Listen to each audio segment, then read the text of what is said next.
Yeah, I'm here with Walter Day, the star of Arcades and Love Songs, The Ballad of Walter Day. What's it like having a ballad done after you? Well, it's almost unbelievable. It's surrealistic, also very vulnerable because you think, God, are people going to love me? Are people going to hate me? Are people going to enjoy the story? Are people going to see the validity of the voyage that I went through? Because it was it's like my life's voyage.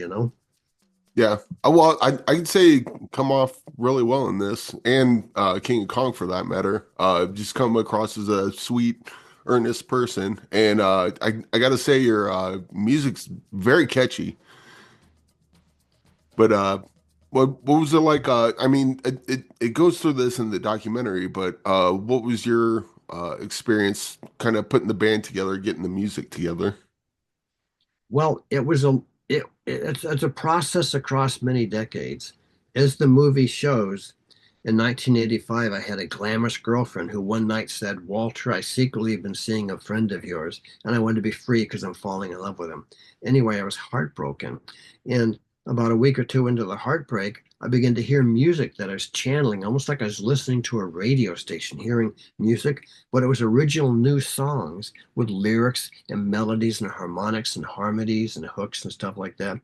And I was completely emotionally involved with the music. It was like the music was playing my emotions, or the emotions were playing my music. So it was a very physiological, emotional thing. And I got excited and I started writing the songs down. I started singing them on tape recorders. And I vowed that even though I wasn't a singer and never had any expectations or any illusions about singing, I vowed that someday I would get up on the stage and I would sing those songs, and the rest of the world would hear how beautiful this music was I was hearing. And that desire became my main overriding desire for decades. And 20 years after that, The King of Kong happened. And I talked to the producer of The King of Kong about how I wanted to retire from video games and I wanted to do this music. And this was the biggest goal of my life. And they were intrigued by that. And they recorded me singing some of my songs in The King of Kong. And after the movie was over, they said that they had thought that of all the people in The King of Kong, my story was the most interesting story amongst all the people in the movie. 20 years after The King of Kong, I was at an event in Pomona, California, and someone came out of a crowd named David Reichelt, who was the creator of a very popular, very successful online game called, our mobile game called Color Switch. And he said, "Well, tell us about whatever happened with that music," because he had followed the King of Kong closely. And I said, "Well, I still have the desire to do it, but it just never was able to pull it off." And he decided that he would use his wealth on the spot as a gift to me with no strings attached to actually produce the music and make an album for me. So he put up the money for it, put me in a studio, and I started recording the music. Suddenly, the producers from 20 years earlier for the King of Kong heard that I was actually finally making my album, and they thought, oh my God, what a wonderful story this is. The story of a man at the age of in the 70s who just never gave up and proved that it's never too late.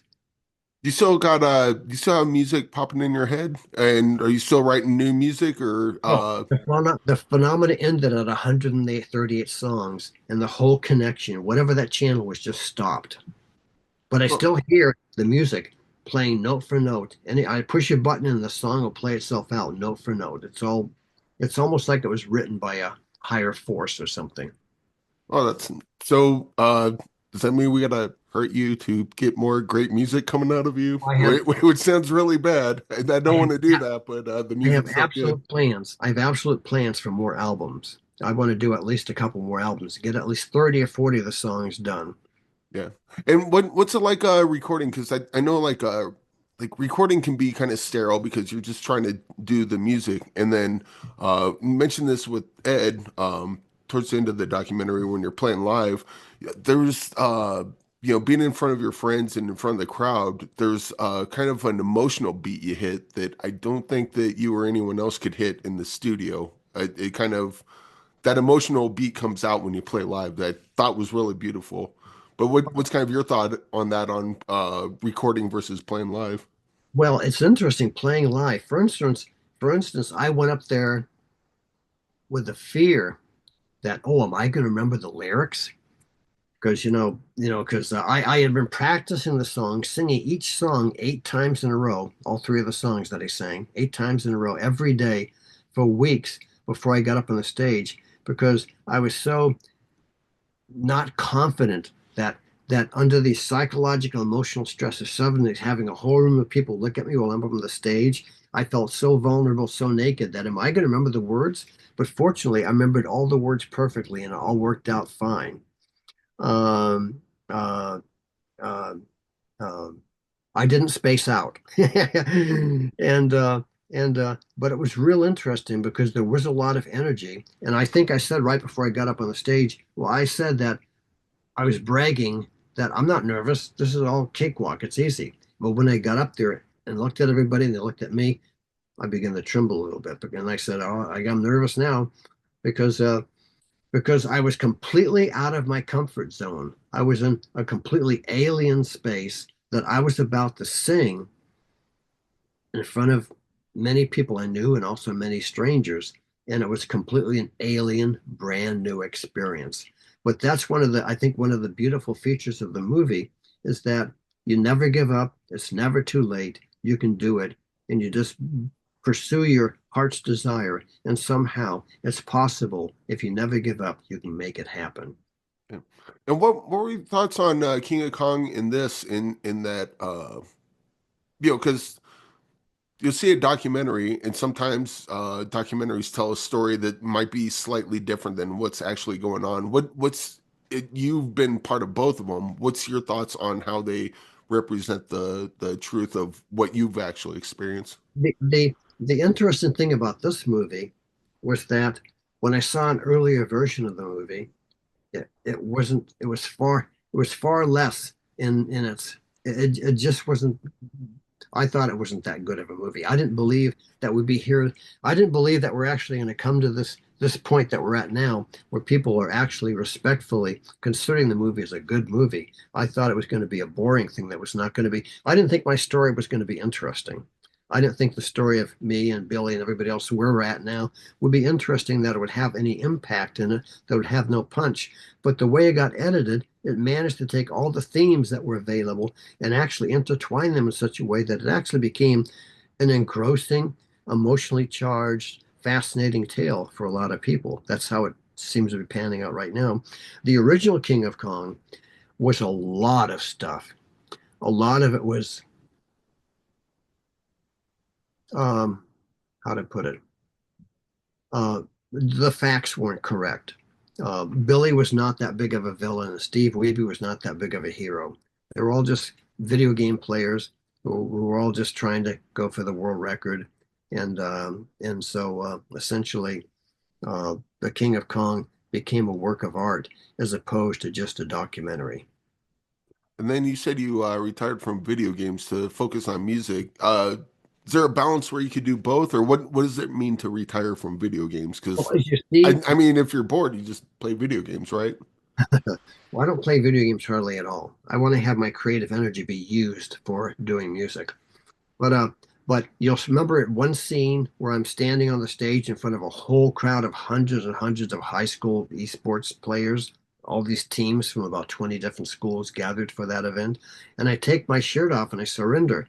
What I'm doing is I'm symbolically passing the baton to the new generation and giving to them as a gift, in a sense, everything that I accomplished and everything I managed to engineer in terms of helping do my part in creating the whole essence and era of esports. And I surrender that so that it will be passed on to them as a gift for them to make out of it what they could, and that I was going to go on and do music. However, because of this understanding that I was the father of esports, I am being invented and invited to events and having to put a referee shirt on again and sign autographs and stuff like that. So it's a mixed bag of tricks right now, where the referee shirt has still resurfaced, even though I, as an organizer of esports, is no longer an activity I do. So you've you've done the video games, you've done music. Is there anything else inside of you that it might come out and surprise us all in the future? Like, oh, maybe you got a movie you want to come out, or make a Well, sculpture, or like any sort of artistic endeavor that you kind of want to release? um, Well, I'm trying to make the music better and better. I think I've mentioned in other interviews that in my town of 10,000 people, 4,000 in Fairfield, Iowa, 4,000 have practiced transcendental meditation.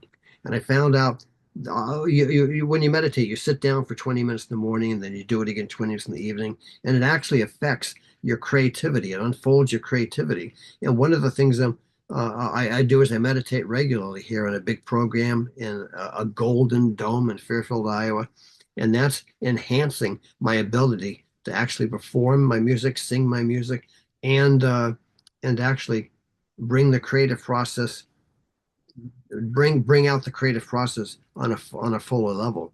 So that's one of the things I'm working on.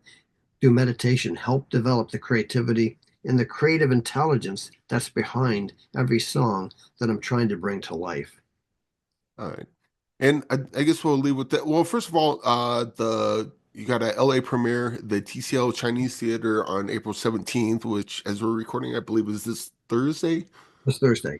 And I guess to get a recommendation from you, I don't know how much of a cinephile you are, but I'd like to get a movie recommendation from you of something you think is really good and not a lot of people talk about. And since you're into music, maybe someone we all know Taylor Swift, obviously, but what's some other music that you really dig?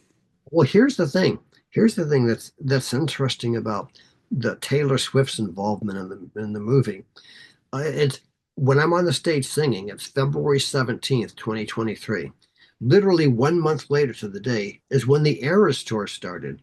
So that filming of me talking with Taylor Swift is before the Eras tour started, and she became bigger than ever.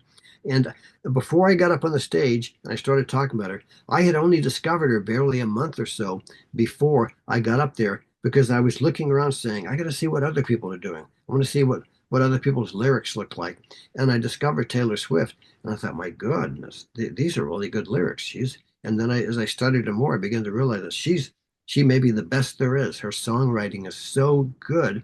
And so that's why she was still new to me, and I was innocent of how everybody else perceived her. And that's why I said, gushing on the stage, I said, "Are you aware how good she is?" And everybody laughed, because it was such a curveball. Because most people expect 14-year-old girls to be gushing about Taylor Swift, but here's the 73-year-old guy songwriter gushing about Taylor Swift. So that's why everybody was laughing, I think. But I'm impressed with her. She, I mean, she's ascended to the throne. She and the Beatles are at the top for history. Yeah. Well, I mean, if you're in Iowa, you're close enough to Arrowhead Stadium. Maybe play a couple of your songs at a Chiefs game, and then she'll Who knows come what'll join you on happen? stage. Who knows what'll happen? But it's almost like the trajectory of success for this movie almost has a mind of its own. I'm just the whole thing just happens so organically and automatic and innocently. It's just that there's so much almost like cosmic positive energy behind this, that I'm marveling over how this is happening. And I'm very appreciative of people recognizing the value of the story as an inspirational tale to remind people that it's never too late. You still have a chance to fulfill your desires. And that's, I guess, one of the mottos of the movie. It's never too late. All right. Well, that's a good thing to end on. Yeah, everyone check out Arcades and Love Songs, The Ballad of Walter Day. Walter Day, thanks for joining me. And yeah, really enjoy your music, really enjoy the documentaries, and wish you continued success. Thank you, Eric. Hey guys, thanks so much for watching this video. For more movie and television reviews and interviews, please subscribe to my Deepest Dream channel, like, comment, share, subscribe. And as always, thanks so much for your support. Take care.